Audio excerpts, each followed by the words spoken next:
the New York Post reported that ESPN and the NFL Network were potentially, so-called NFL media, but basically the NFL Network, were potentially in a partnership.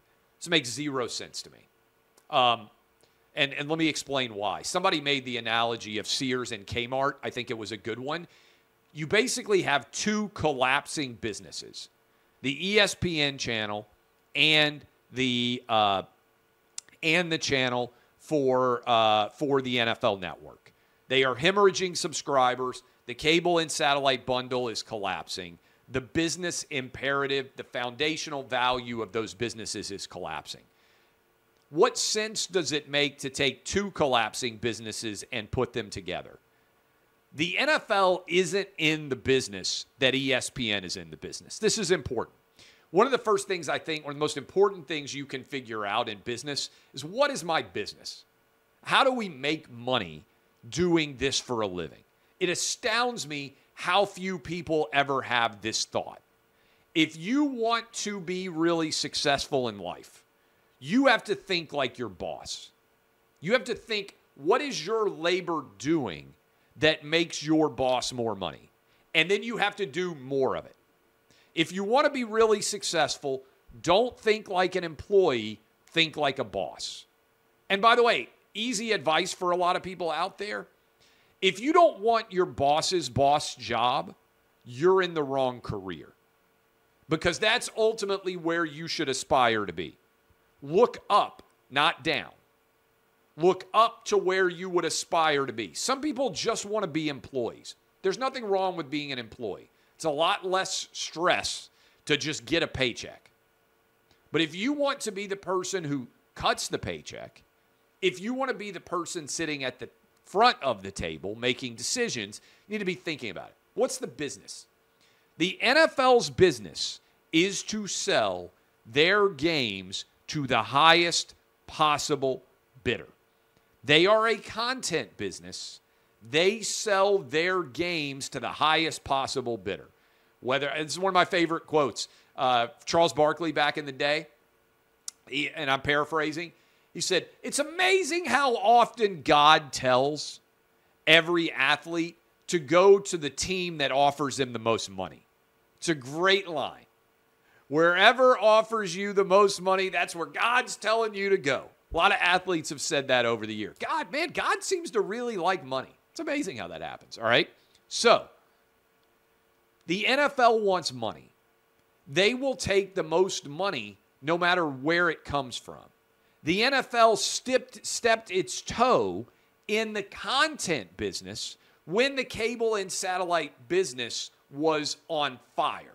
When any idiot could start a cable and satellite television company, the NFL said, hey, not only should we be selling our games to the highest possible bidder, we should also control some of our games and some of our content instead of allowing the ESPNs of the world to make all the money off of our broadcast content. And a decade ago, if the NFL Network had been super smart, they would have sold out.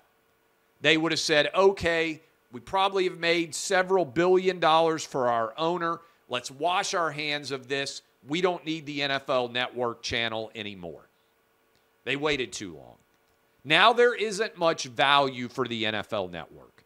My advice, if I were an NFL owner, I would be saying, let's take whatever money we can for the NFL Network and whatever money we can get for NFL Media, NFL.com, all of these assets, and let's just take it off the table. That's not really our business. We decided to put some money into it, but our business is in putting on games. Report from the New York Post is that the NFL would partner with ESPN and somehow the NFL Network would go into business with ESPN. That's like taking the Titanic and doubling the size of the Titanic and expecting when you hit the iceberg a different result. It is Sears and Kmart merging together and just accelerating the bankruptcy. It doesn't make any sense. Again, for ESPN, it might make some sense because it allows them to kind of sell the idea that there is a future for ESPN, which I don't believe there is, doesn't make any sense at all for the NFL. So and it doesn't make any sense for the NBA. It doesn't make any sense for the NHL. It doesn't make any sense for Major League Baseball. All of those leagues are in the business of selling their games to the highest possible bidder. Why do you want to be in the channel business now? Now, if you want to build your own streaming network, Major League Baseball did this because they had so many different games to put on, and they didn't think they were maximizing their value everywhere. Major League Baseball Extra Innings, MLB Media, that was a smart play, okay? But the NFL, you're in the business of selling your business content. Your business is the games. What is the business? Understand it. It doesn't make any sense to partner with ESPN.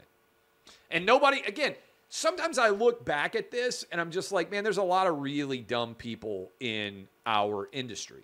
They just don't get to the essence of what a business is, what should be happening, what rational decision should you make?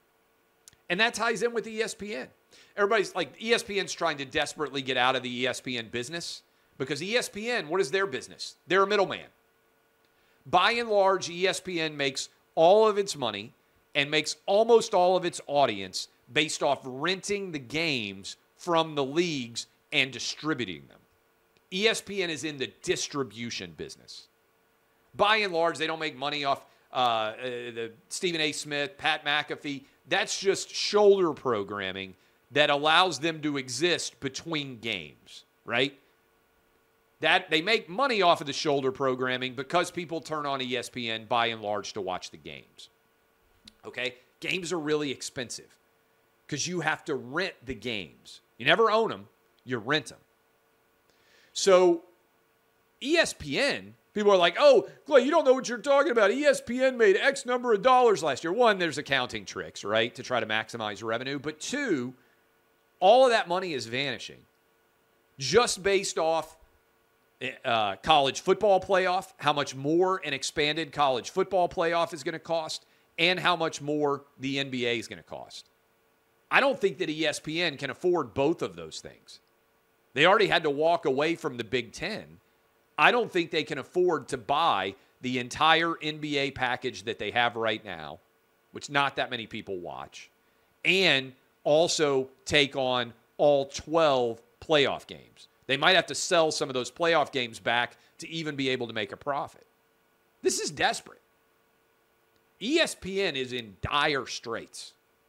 They are desperate because if the leagues decide that they want to sell to Amazon or Apple or Netflix or Google, if any of those big tech companies decide that they want to get into sports, ESPN's business is over because all of those companies can pay way more than Disney can possibly afford. Just keep that in mind. And so this whole idea of ESPN partnering, I understand why ESPN's trying to do it because they're desperate. The league partner make no sense unless they're just selling their channel to ESPN. And this ties in with the second news story that is out there. Amazon and the RSNs are now going to have a relationship. The regional sports networks. This is how most people watch the NHL, the NBA, Major League Baseball. The Diamond Sports Group. Let me give you a little bit of a quick history for those of you who don't know the business side here.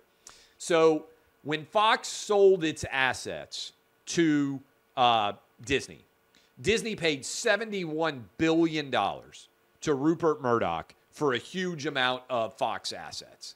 They got the Fox studio, 20th Century Fox, 21st Century Fox. They got all of the RSNs. They got a bunch of the cable channels. Basically, Fox decided they didn't want to get into the streaming business, and they sold almost all of their entertainment assets to Disney. Department of Justice came out and said, ESPN, because of ESPN, Disney, you cannot keep all the regional sports networks. So Rupert Murdoch sold those, if I remember correctly, for about $20 billion. Disney then has to sell them for about 10, and now they've all gone bankrupt. Okay? It's one of the craziest collapses in sports media history. Now Amazon has entered into a partnership to buy a minority stake in these broken, bankrupt regional sports networks. And this could be another big step that Amazon is taking to end up in a position where they are going to be able to take over a lot of the overall business assets. And effectively, my prediction is Amazon now is building out an ESPN Plus streaming platform as a part of Amazon Prime that is likely to have more desirable assets than what ESPN is able to put out there. And the real value for ESPN is not the existing business, which is collapsing. It's in the assets that they have for the games now. That's the only reason people would buy them. By the way, some people say, okay, if the cable and satellite bundle is collapsing, which it is, and which if you've been watching me for a decade, I've been telling you this was going to happen, and nobody believed me. You go back and read when I was writing this in 2012, 2013, 14, all these years writing it out, no one bought into me being right. I was 100% right? Disney stock has not moved in a decade because, by and large, cable and satellite bundle was a huge part of their profit. Okay. By the way, they paid Bob Iger $31 million for what last year?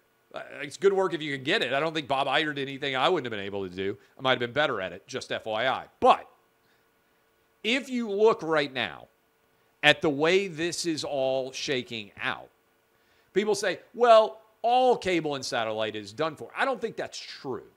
I think news is still going to matter. People say, okay, well, if ESPN's collapsing, and you're right about that, why wouldn't Fox News and MSNBC and CNN collapse? Well, because I think news is still going to have great value. Also, it doesn't cost much. It doesn't cost anything to cover the New Hampshire primary compared to how much it covers to put on the Bills game against the Chiefs this weekend. The fixed costs for ESPN are billions of dollars a year. The fixed costs for Fox News or CNN or MSNBC are very small. Basically just a studio flip a camera on. Now there's ancillary employees and everything else, but you can't exist as a business at ESPN without spending billions and billions of dollars a year on the games that you rent from all the leagues. There is no exclusive access to covering a presidential campaign or to covering the news. It's not cheap, but it literally costs pennies or nickels on the dollar compared to ESPN. So the profit margin for the news networks, I think, is going to remain fairly consistent for years and years to come before there's any major concern.